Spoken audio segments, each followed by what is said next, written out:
고린도 교회에 4개의 파벌이 생겼습니다. 이 4개의 파벌이 아직 커다란 교회 분쟁이나 교회 분열을 야기한 것은 아니었습니다. 하지만 사도 바울이 보기에 이것은 굉장히 위험한 조짐이었다고 하는 것이죠. 그 까닭이 무엇이냐? 그들의 정체성이 예수님에 있지 아니하고 아볼로다, 바울이다, 게바다 이런 식으로 다른 정체성으로 자리매김을 했기 때문에 이것이 교회가 될 수가 없게 만드는 그러한 일이 되고 있었기 때문입니다. 우리 기독교도 마찬가지지요. 세계교회에는 이 세 가지 커다란 전통들이 있죠. 또 우리 개신교 안에도 수많은 교파 교단들이 있습니다. 동방정교회나 로마 카톨릭 교회도요. 그 내부에 그 나름 굉장히 복잡다단한 내부 파벌과 전통 집단들이 있고요. 그 내부적인 알력들도 존재한다고 하는 것입니다. 이런 것들이 존재하는 이유와 까닭이 무엇입니까? 그 명분이 무엇일까요? 이런 것 일체를 전부 다 싸잡아서 교회 분열이다, 그래서 죄악이다, 이렇게 우리가 무시무시한 죄악으로 다 단죄하고 그리고 비난할 필요는 없다고 봅니다. 왜냐하면 사람 사는 곳이라면 필연적으로 내부 그룹이라고 하는 것이 존재하기 때문입니다.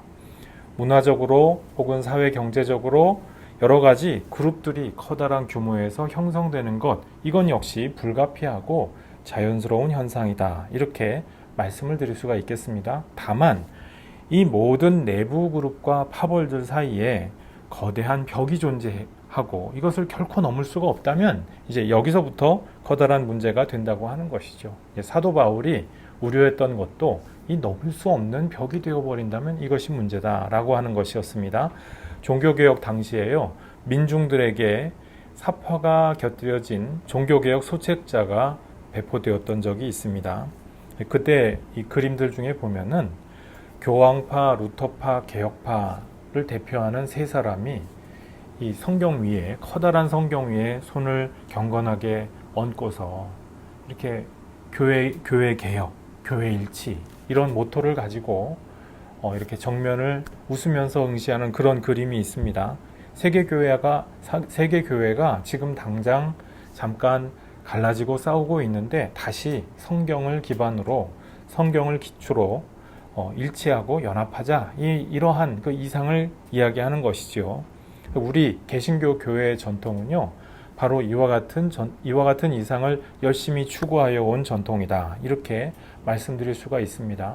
다른 그 어떤 전통들도요, 우리 개신교 전통만큼 이렇게 성경을 깊이 연구하고 열심히 파본 그러한 전통이 없다고 할 수가 있겠죠. 그래서 이제 그렇게 한 500년 정도 깊이 남다르게 깊이 더 파보니까 어떤 결론에 다다르게 되었느냐. 지난 20세기에 이르러서 이 개신교 성경학계에서 도달하게 된 결론이 있다고 하는 것이죠. 신약 성경 안에도 파벌과 그룹들이 있구나라고 하는 것입니다. 바울 서신도 그렇고요. 바울 서신과 요한 문헌이 다르고요. 또 야고보서가 거기 안에 있는 기독교가 서로 모습이 다르더라는 것입니다. 그 안에 있는 신학적인 언어가 다르고 그 언어적, 문화적인 배경이 조금씩 다르더라라고 하는 것이죠. 또 공관복음서 비슷해 보이는데 마태, 마가, 누가 복음서를 각각 더 자세히 읽어보니까 서로 다른 공동체 상황을 반영하더라. 그리고 여기에 대한 신학적인 응전 또한 다르더라라고 하는 것을 발견을 하게 되었다고 하는 것입니다.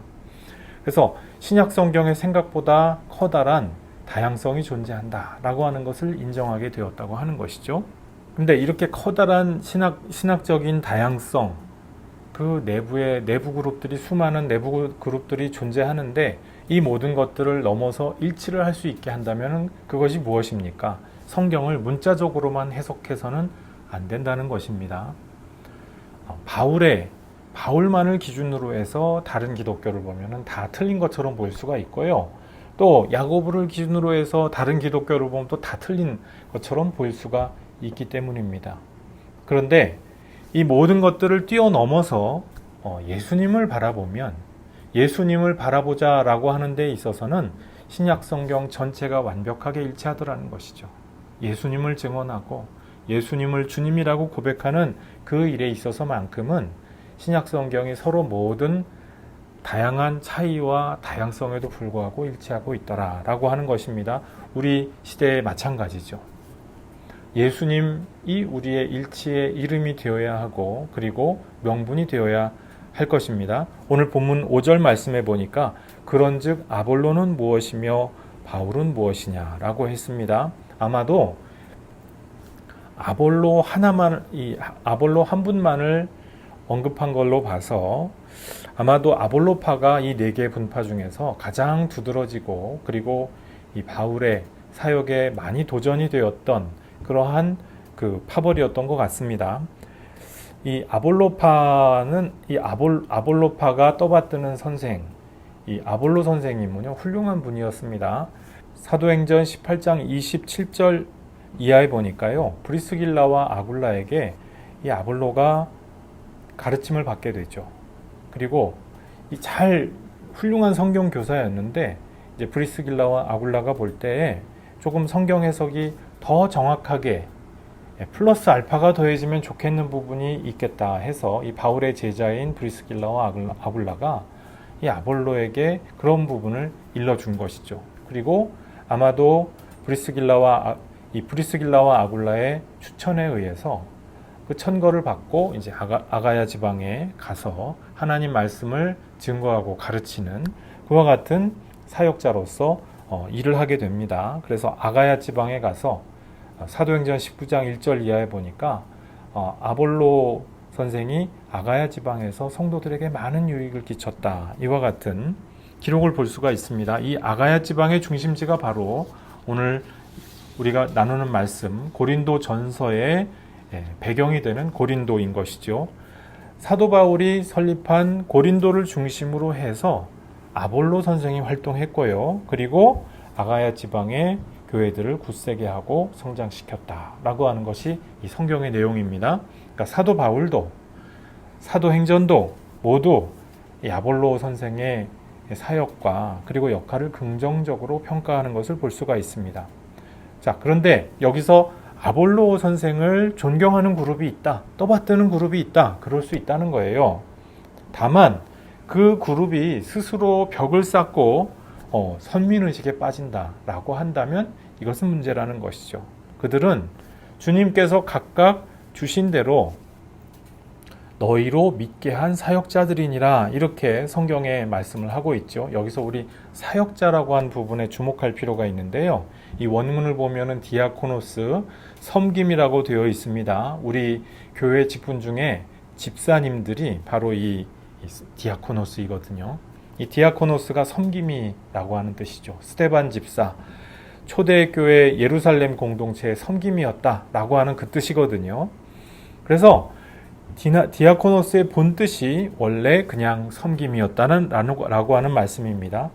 그러니까 섬김이라는 것이 무엇입니까? 글자 그대로 무언가를 위하여서 섬기는 사람이 아니겠습니까? 너희로 믿게 한 사역자들, 디아코노스들. 원문을 문자대로 옮겨보면은요, 그들을 통하여서 너희가 믿게 된 그 사역자들, 이렇게 되어 있습니다. Through whom you have believed. 영어로 옮기면 이렇게 되는데요. 관계대명사 절이라는 것이죠. through. 이 사역자들은요, through의 역할이 있다는 것이에요. 거쳐가는 통로이지, 통로로서 섬기는 그 섬김인 것이지, 그 자체가 목적이 될 수가 없다. 거쳐가는 존재라는 것이죠. 목표가 아니라. 모든 사역자는 받은 바 은혜와 은사를 따라서 복음 전파를 위하여서 섬기는 존재다. 지금 사도 바울은 이것을 말씀하고 있습니다. 좀 더 나아가서 우리 오늘날 모든 교파와 교단들, 교회 전통들에 대해서도 같은 이해를 할 수 있겠습니다.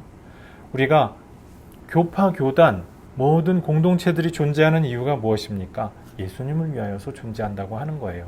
그 누군가를 떠받들기 위해서 존재하는 그 누군가의 왕국이 아니라 우리가 존재하는 것은 예수님 때문에 예수님 이름으로 존재한다. 이 말씀입니다. 그래서 우리가 여기서 한 가지 중대한 차이가 있는 것이죠. 예수님 때문에 교회는 존재합니다. 예수님이 아니라 자기 집단 때문에 존재하는 이단 집단이 아니에요. 또 예수님도 아니고 심지어 교주에게로 그 사람들을 포섭해서 인도하고자 하는 사이비 집단도 아닙니다. 그래서 교회와 사이비 이단은 분명하게 구분되어야 한다. 그 구분하는 기준은 무엇입니까? 예수님의 이름이라고 하는 그 말씀, 지금 5절 말씀을 통하여서 우리가 확인할 수 있는 말씀입니다. 6절, 7절 읽습니다. 나는 심었고 아볼로는 물을 주었으되 오직 하나님께서 자라나게 하셨나니 그런즉 심는 이나 물 주는 이는 아무것도 아니로되 오직 자라게 하시는 이는 하나님뿐이니라. 씨 뿌린 자는 사도 바울이다. 아볼로는 물을 주었다. 그러나 자라나게 하신 이는 오직 하나님이시다. 우리 오늘 오전에 누가복음 8장 씨 뿌리는 비유에 대해서 말씀 나누지 않았습니까? 이제 이 씨 뿌리는 비유가 생각나는 대목이죠. 모든 종들, 하나님의 복음의 모든 섬김이들, 바울도 아볼로도 복음 전도 사역에 한 가지로 쓰임 받는 섬김이들이다라고 하는 그 말씀, 이 6절 7절 말씀에서 다시 재확인하여 주고 있습니다. 자기 자체가 목적이 아닌 존재들이다. 그런데 만일에 우리가 내부 그룹을 만들어 가지고 우리 그룹에서 열광하는 아이돌처럼 만들어 버리면, 그리고 거대한 어떤 팬덤을 만들어 가지고 그것에 내 아이돌, 내 우상처럼 만들어 버린다고 한다면 이것은 주객이 전도되었다는 것이죠. 왜? 바울도 아볼로도 아무것도 아니거든요. 그냥 복음을 위한 섬김일 뿐인데 복음의 본체가 아니라, 근데 그것에 마치 복음의 본체인 것처럼 그렇게 우상을 만들어 버린다면 주객이 전도된 것이다. 오직 자라는 이는 하나님 뿐이시기 때문에 사도 바울이 좋은 씨앗을 뿌렸습니다. 하나님의 종으로서 좋은 씨앗을 뿌렸고 또 아볼로가 자라날 수 있도록 물을 줍니다. 그런데 그 모든 것들이 자라나게 하시는 이는 누굽니까? 하나님이시거든요. 그 말씀의 자체에 생명력을 주시고 살아서 운동력 있게 하시고, 그렇게 해서 복음을 온전히 사람들에게 그 마음밭 가운데서 자라나게 하시는 이는 하나님이시다. 8절입니다. 심는 이와 물 주는 이는 한 가지이나 각각 자기가 일한 대로 자기의 상을 받으리라. 바울과 아볼로가 경쟁 관계가 아니라는 것입니다. 아무리 바울 선생이 대단하고 아볼로가 대단한 것처럼 보여도요, 하나님한테 상 받는 입장이에요. 평가를 받고, 그리고 야, 너 참 잘했어 하고, 너는 5달란트 줄게, 너는 2달란트 줄게, 이렇게 평가받고 상 받아야 되는 입장이라는 것이죠. 입장은 우리와 같다는 것이에요. 모두 한 가지의 입장이다. 특별히 복음 전파라고 하는 소명을 위하여서 주신 은혜와 은사를 따라서 섬기는 다 같은 동료 일꾼들이다 라고 하는 그 말씀이지요. 복음 섬김위의 직분 완수한 다음에 상 받아야 될 사람들이다. 긍정적인 평가, 긍정이든 부정이든 그 평가를 누가 합니까? 그것은 사람들이 해주는 것이 아닙니다. 사람들 사이에서 얼마나 많은 팬덤이 있었느냐, 얼마나 사람들에게 우상시 되고 추앙받았느냐, 이것이 평가 기준이 아니라고 했습니다. 하나님께서 보시기에 얼마나 진정 수고한 사람이냐, 얼마나 진정 수고하면서 일을 한 사람이냐라고 하는 것을 가지고 하나님께서 평가하신 대로 상을 받게 되리라고 하는 것입니다. 사람이 인간의 지혜라든지 사람들의 팬덤이라든지 이런 것이 아니고요, 각 섬김이가 수고한 대로 각자 자기에게 맡겨진 자기 십자가를 지고 따른 그만큼 하나님께서 달아보신 후에 상을 주시리라, 이 말씀입니다. 9절, 우리는 하나님의 동력자들이요 너희는 하나님의 밭이요 하나님의 집이니라. 여기서 동력자는 원문으로 쉰 에르고이라고 되어 있는데요, 글자 그대로 이건 함께 일하는 사람이라는 것입니다. 함께 힘쓰는 사람, 이렇게도 이해를 해볼 수가 있겠고요.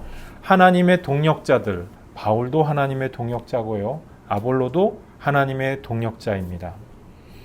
바울과 아볼로 뿐이겠습니까? 이 세상에서 모든 저명한 하나님의 사람들, 세계교회 수많은 저명한 그 교사들, 교부들 다 하나님의 동역자들이에요. 그 자체가 어떤 목적지요 종착역이 될 수가 없는 사람이라는 것이죠. 우리 아우구스티누스 많이 듣죠. 또 토마스 아퀴나스, 둔스, 스코트스 이런 분들도 다 아주 굉장히 저명한 신학자들이거든요.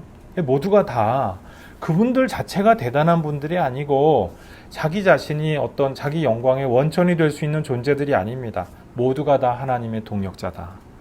루터도 칼뱅도 웨슬리 선생도 마찬가지입니다. 다 뭐 누가 더 낫다, 누가 더 못하다 이런 거 따질 필요가 없어요. 사실은 왜 그렇습니까? 하나님의 동역자이기 때문에.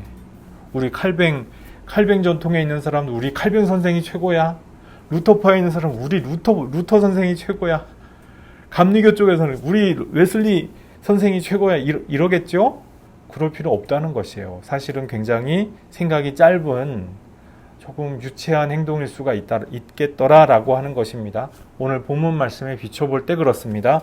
헤르만 바빙크도 또 칼바르트도 이런 현대 신학자들이 있는데요. 이분들 헤르만 바빙크, 칼바르트를 따르면은 자유주의 이단이야, 이렇게 이러시는 분들이 있습니다.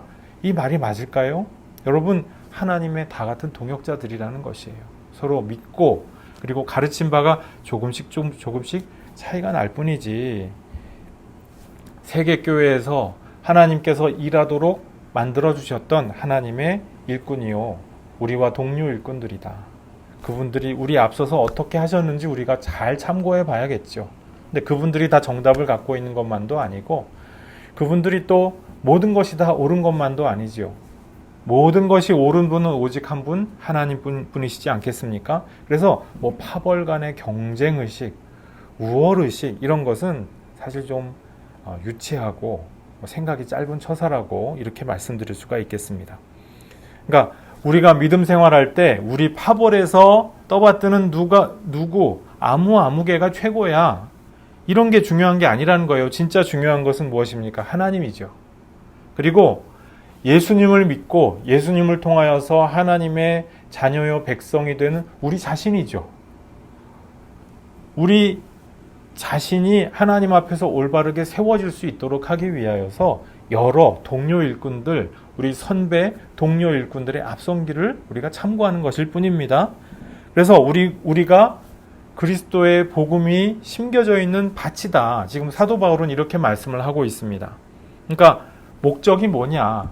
우리 마음밭이 정말 중요한 것이고 우리의 심령이 하나님의 말씀을 듣고 정말 백배 결실할 수 있는 그러한 좋은 옥토와 가도 같은 그런 하나님의 밭이 되는 것이 중요하다. 지금 사도 바울이 이것을 말씀합니다. 하나님의 성전으로서 또 세워져 가고 있는 하나님의 집이다. 이렇게 지금 사도 바울이 말씀하고 있죠. 우리가 하나님의 밭인 동시에 하나님의 성전이다. 우리 스스로가 건물을 세워가고 있어요. 나라고 하는 건물을, 내 인생의 건물을 하나하나 세워가고 있습니다. 우리 한 살 한 살 먹을수록 이 건물이 조금씩 세워지는 것이다. 이렇게 말씀을 드릴 수가 있겠습니다. 그런데 이 하나님의 집으로서 우리가 세워져가는 과정 가운데 있는데 정말 중요한 것이 무엇이냐? 당장 사람들의 평가가 그것이 목적이 되지 않는다는 것이에요. 사람들이 나를 어떻게 평가하고 나를 어떻게 인기 있게 대단하게 받아들여 주느냐, 우리가 거기에 목을 매게 될 수가 있습니다. 그럼 글자 그대로 목이 매이게 되죠. 거기에 혹해서 끌려다니게 되죠. 근데 우리 그리스도인들의 진정한 목표는 그런 것들이 아닙니다. 그런데 콧괴서 살라고 하나님께서 우리를 짓지 않으셨어요. 우리는 하나님 나라를 위하여서 하나님의 의와 그의 영광을 위하여서 살아가도록 지음받은 존재들이거든요. 그래서 복음을 우리에게 주신 것이고요. 복음을 100배 결실할 수 있는 하나님의 밭으로서, 그리고 하나님의 위대한 성전으로서 건설되어 갈 수 있도록 우리가 지금 그 과정 가운데 있는 존재로서 하나님께서 불러주셨다고 하는 것입니다. 장차 주님께서 내주하시기 합당한 성전으로 아름답게 빚어지고 지음받아서 주님 배울 그날에 잘하였다 충성된 종아 칭찬받는 성도 여러분들 모두 되시기를 주님의 이름으로 축복합니다. 기도하시겠습니다. 하나님 아버지 감사합니다. 오늘 주님의 말씀을 통하여서 우리가 하나님의 밭이요 또한 하나님의 집이라고 하는 사실을 주님 다시 한번 확인합니다. 아버지 하나님, 바울도 아볼로도 그 어떠한 영계의 저명한 사람들도 그 자체가 목적이 될 수 없다는 것을 오늘 말씀을 통하여서 확인하였습니다. 아버지 하나님, 오로지 예수님만이 우리 생애에 있어서 가장 중요한 목표가 될 수 있게 도와주옵소서. 우리의 정체를 결정짓는 그 이름이 다른 그 누구, 다른 그 무엇도 아닌 오직 예수 그리스도가 될 수 있도록 우리의 믿음을 주님께서 돌아볼 수 있는 눈 허락하여 주시고 귀를 허락하여 주옵소서. 또한 우리 앞에 계신 예수님을 온전히 바라봄으로 말미암아 우리 심령이 밝아지며 또한 주님께로 활짝 열려질 수 있도록 그리하여서 주님의 거룩한 성전으로 날마다 지음받으며 또한 건축되어 갈 수 있도록 은혜 내려 주시옵소서. 감사드리옵고 예수님 이름으로 기도드리옵나이다. 아멘.